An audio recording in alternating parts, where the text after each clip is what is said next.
Halo guys, Assalamualaikum warahmatullahi wabarakatuh. Salam kenal, nama saya Rizal Muharam. Saya apa gue ya? Gue aja ya, biar lebih akrab kita ya. Nama gue Rizal Muharam, gue salah satu peserta dari Certified Goal Setting Hypnosis and NLP for Coaching yang diselenggarakan oleh Well Done Skills. Jadi temanya coaching nih, berbasis NLP hipnosis, kira-kira begitu. Nah, apa yang gue dapat selama 3 hari pelatihan itu? Jadi gue mau sharing sedikit nih di video ini ya. Jadi sebelum kita bahas coachingnya nih ya, gue jadi ingat kata-kata dari Jack Welch, seorang CEO dari General Electric. Beliau pernah bilang gini, before you are leader gitu ya, sebelum Anda menjadi seorang pemimpin, success is all about growing yourself. Jadi sukses Anda ditentukan oleh seberapa bertumbuh diri Anda gitu. Beliau menambahkan when you become a leader gitu. Tapi ketika Anda sudah menjadi seorang pemimpin, success is all about growing others. Jadi sukses Anda ditentukan oleh seberapa bertumbuh orang-orang tim di organisasi yang Anda pimpin gitu ya. Nah, ngomongin soal memimpin organisasi, ngomongin menjadi seorang pemimpin dalam sebuah organisasi, sejatinya kita semua kan pemimpin ya. Tapi ketika Anda barangkali berperan menjadi seorang leader di pekerjaan Anda gitu ya, maka Anda akan dihadapkan dengan berbagai situasi karena tantangan di era kini itu lebih banyak ya, informasinya lebih liquid, kompetisinya makin sengit juga. Nah, jadi biasanya kalau Anda punya 10 orang tim gitu ya, di organisasi Anda, kira-kira Anda menghandle berapa masalah tuh? Ya 10 masalah gitu ya. Karena biasanya masing-masing orang punya masalahnya sendiri. Sehingga Anda sebagai seorang pemimpin itu diminta untuk fleksibel gitu ya dalam mengelola orang-orang di organisasi yang Anda pimpin. Ya. Ya, suara-suara ini akan suara-suara backsound ini akan menjadikan Anda semakin fokus dengan apa yang saya sampaikan ya. Oke, baik. Lanjut sampai mana tadi? Masalah ya, masalah masing-masing orang di organisasi Anda punya masalah. Nah, jadi kita akan coba apa ya? Kita coba mapping ya. Kira-kira perlukah setiap orang dilakukan treatment yang sama antara orang satu dan orang yang lainnya? Nah, padahal kan masing-masing orang bawa ininya sendiri gitu, bawa problemnya sendiri. Mungkin ada yang masalah di rumah, ada keluarganya, ada yang punya masalah di pekerjaannya, ada yang punya masalah di apa namanya, di kehidupan sosial dan sebagainya. Kita nggak tahu. Nah, ketika mereka semua berkumpul dalam satu organisasi yang Anda pimpin, itu mereka bawa bebannya masing-masing itu. Nah, sehingga Anda sebagai seorang pemimpin perlu fleksibel dalam mengelola orang-orang yang Anda pimpin. Nah, jadi kalau misalnya gini, Anda mungkin pernah mendengar istilah training, ya, mentoring, counseling, pernah ya, consulting atau coaching. Nah, kira-kira ini sama aja apa beda gitu ya? Nah, kalau sama aja, kenapa namanya beda-beda gitu ya? Nah, kalau beda, kenapa harus sama? Enggak lah, enggak sampai sana. Bercanda. Nah, kira-kira apa yang mesti Anda lakukan? Kapan Anda harus melakukan training? Kapan Anda harus melakukan mentoring, counseling, consulting, atau coaching terhadap tim Anda? Nah, ini Anda perlu identifikasi masalahnya. Jadi misalnya kalau Anda punya tim namanya si Fulan gitu ya. Fulan ini kira-kira perlu diapain nih? Kalau Fulan ini seorang yang newbie, yang relatif fresh graduate gitu ya, yang ya fresh graduate relatif nggak punya problem dalam kehidupannya relatif gitu ya, artinya dia orang-orang yang siap dipekerjakan di perusahaan Anda. Nah, biasanya nih yang dibutuhkan adalah training gitu ya. Training, Anda mentrain dia mengajarkan sesuatu dari dia nggak bisa jadi bisa. Ini persis seperti hubungan antara guru sama murid. Jadi guru mentransfer ilmu kepada muridnya sehingga muridnya bisa atau tahu sesuatu gitu.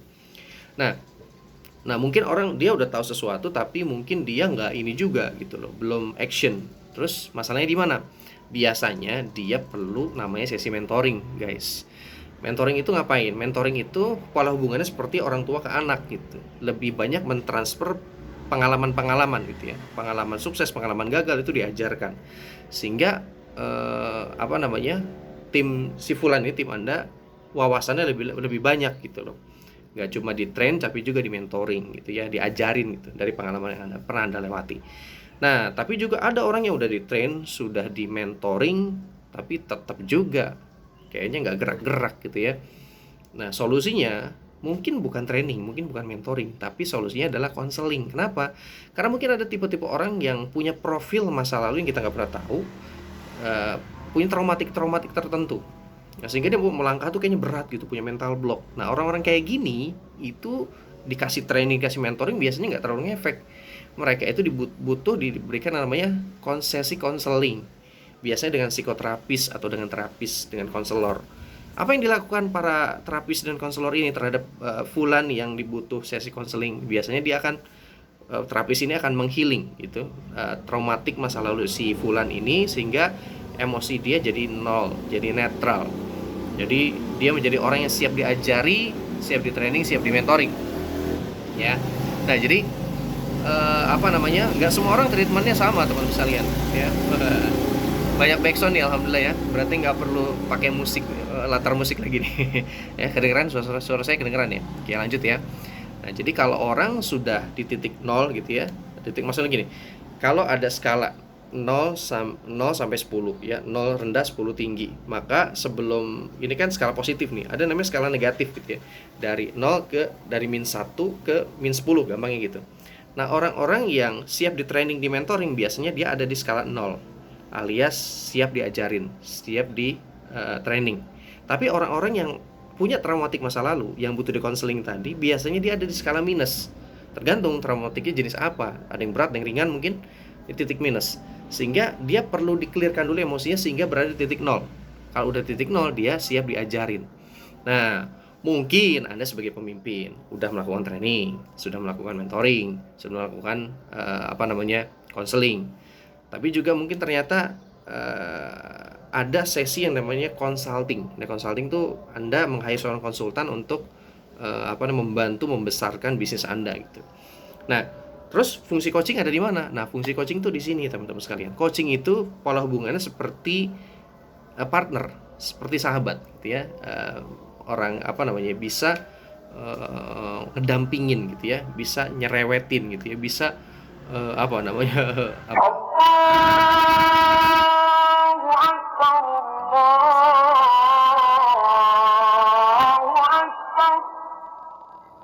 Oke, bentar. Oke, lanjut ya. Oke, sip, lanjut. Nah, terus coaching fungsinya di mana? Coaching itu fungsinya adalah tindak lanjut setelah Anda melakukan training, mentoring, atau counseling gitu. Nah, jadi kadang kita sebagai manusia punya tantangan hidup yang bikin diri kita nggak fokus, nggak perform terhadap pekerjaan kita, terhadap goal-goal yang akan kita raih gitu ya. Nah, sehingga kita butuh nih seorang partner, seorang sparring gitu ya, atau apalah coach yang bisa ngingetin Anda gitu, yang bisa nyerewetin Anda untuk back on the right track gitu ya, kembali ke track yang benar gitu. Nah, ya sama ini mungkin melenceng, terlalu terlalu sering nyambi sana sini, mencela gitu ya. Nah, dibutuhkan seorang coach, peran coach di sini. Jadi coach itu akan memberikan Anda stimulus dengan pertanyaan-pertanyaan yang akan membuat Anda aware, yang akan membuat Anda sadar bahwasannya selama ini ada hal-hal yang luput dari perhatian Anda, selama ini ada hal-hal yang belum Anda coba, selama ini ternyata Anda cuma melakukan hal-hal yang sudah terbukti gagal tapi tetap dilakukan gitu. Disitulah nanti akan terjadi evaluasi juga. Nah, si coach tidak akan mengajari apapun kepada Anda, bahkan dia tidak akan menilai Anda benar atau salah gitu ya. Ketika seseorang berperan sebagai coach, maka yang dilakukan adalah menyampaikan pertanyaan-pertanyaan yang akan menstimulus kesadaran Anda sendiri gitu. Sehingga nantinya perubahan itu bukan berasal dari luar, tapi berasal dari kesadaran Anda sendiri. Kalau Anda sadar harus berubah, maka itu lebih dari sekedar motivasi luar gitu. Berapa banyak orang di luar sana yang perlu suntikan motivasi terus gitu ya. Nah, biasanya orang-orang kayak gini nih sejatinya motivasinya outside in gitu, dari luar ke dalam. Jadi dia perlu makanan dari luar terus. Tapi kalau seseorang yang di coaching, dia akan punya motivasi yang polanya adalah inside out, dari dalam keluar gitu. Dia bawa dari dalam keluar. Nah, disinilah dibutuhkan sesi coaching. Jadi bukan berarti mana yang lebih baik, mana yang lebih baik, nggak ada gitu. Semuanya punya peranan masing-masing gitu loh. Jadi bagaimana Anda sebagai pemimpin mengkolaborasikan antara training, mentoring, counseling, consulting, dan coaching. Nah, jadi tentu aja ini adalah sebuah proses. Apalagi sekarang zamannya serba digital, informasi liquid banget sekarang, betul nggak? Jadi Anda mau cari apapun, Anda bisa cari Google, cari di YouTube, cari di TikTok, dan sebagainya. Artinya apa? Gen milenial, Gen Z yang lahir di era kekinian, relatif sebenarnya mereka itu tidak perlu diajari, karena mereka akan tahu banyak hal. Dari mana? Dari ujung jarinya. Nah, tinggal coach itu menstimulus mereka untuk apa sih yang mereka bisa lakuin, tindakan apa yang mereka bisa ambil dari pengetahuan yang mereka ketahui dari media sosial contohnya gitu. Jadi zaman now, pemimpin zaman now itu yang relevan adalah mereka-mereka yang punya kemampuan coaching, bukan kemampuan bukan cuma kemampuan training dan mentoring gitu. Ya, oke, itu aja barangkali gambaran singkat dari gua tentang perbedaan ing tadi. Mudah-mudahan video ini bermanfaat, dan yang pasti saling doakan ya kebaikan. Gua akan juga mengasah skill 10.000 jam terbang untuk bisa sebagai coaching, karena siapa sih nggak mau jadi pemimpin, mau juga dong ya. Dan mudah-mudahan Anda yang nonton juga bisa terinspirasi dari video ini, bisa dapat pengetahuan dan pengalaman, dapat insight. Ya, jangan lupa bagikan buat yang lain ya. Jangan lupa kasih like, komen, share, subscribe. Terima kasih. Gue Rizal Muharrem. Assalamualaikum warahmatullahi wabarakatuh.